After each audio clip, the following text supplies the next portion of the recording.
बल्कि रामकुमार गौतम तो खुद सार्वजनिक तौर पर भी मान चुके हैं कि 2019 के चुनाव में जाटों की वजह से वो चुनाव जीते हैं, क्योंकि जाट समाज ने चौधरी देवीलाल के परिवार की पार्टी से जब उन्होंने जिंदगी में पहली मर्तबा चुनाव लड़ा तो उसको सिर आंखों पर बैठाने का काम किया।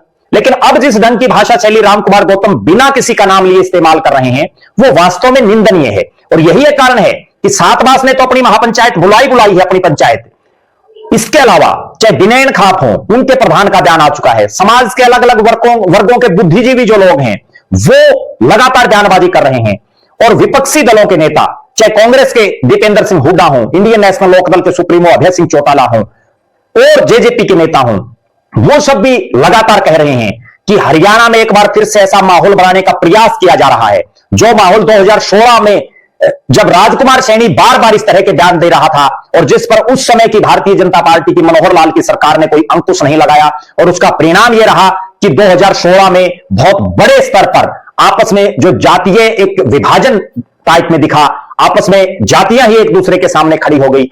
एक बार फिर से जिस तरह से रामचंद्र जांगड़ा के बाद रामकुमार गौतम बयानबाजी कर रहे हैं, और यह नहीं है कि वो एक दिन बयान दे दिया, अक्सर वो इस तरह की बयानबाजी देते रहते हैं।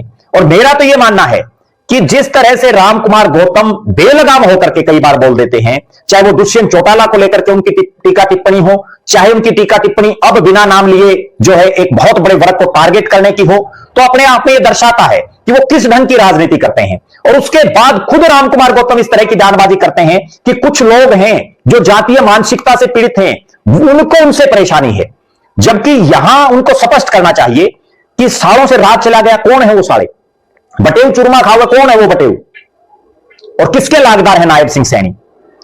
अब जो खाप पंचायतें हैं और जो खाप पंचायतों के प्रतिनिधि हैं, उन्होंने एक ऐसा मूड बना लिया है कि रामकुमार गौतम को लेकर के कोई कड़ा फैसला लेने की जरूरत है। बहरहाल आप दर्शकों की क्या राय है? जिस तरह की बयानबाजी रामकुमार गौतम कर रहे हैं, आप क्या मानते हैं? वो बिना नाम लिए बोल रहे हैं, आप इसका अभिप्राय क्या समझ रहे हैं? जिस तरह से रामकुमार गौतम लगातार बोल रहे हैं, उनको किसकी शय है, यह भी एक बहुत बड़ा सवाल है। और जो खाप पंचायतें अभी जो पंचायत होगी उसको लेकर के आप क्या मानते हैं कि उसमें क्या फैसला होना चाहिए? अपनी बेबाक राय जरूर रखें।